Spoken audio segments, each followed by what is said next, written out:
Το πρακτορείο Ανατολού αρχικά. We have 4 deputies in the Greek Parliament. Αυτό όμως είναι στα αγγλικά. Έτσι μεταδόθηκε. Έχουμε 4 βουλευτές στο Ελληνικό Κοινοβούλιο.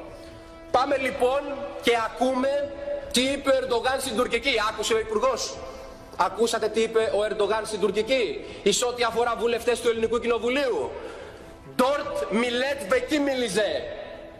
4 βουλευτές μας. Dort millet vekimilize. Δυστυχώς έμαθα και τουρκικά, ναι. Αν ξέρετε, στη θεωρία του πολέμου πρέπει να ξέρεις τον αντίπαλό σου για να μπορέσεις μια μέρα να τον καταστρέψεις. Και γινόμαστε και τουρκομαθείς και αναγκαζόμαστε και προφέρουμε αυτή τη βαρβαρική διάλεκτο εδώ μέσα για να αποδείξουμε ότι η χώρα αυτή τη στιγμή προδίδεται. Γιατί βάλατε... Σας παρακαλώ, συγγνώμη, εδώ επιχειρηματολογώ.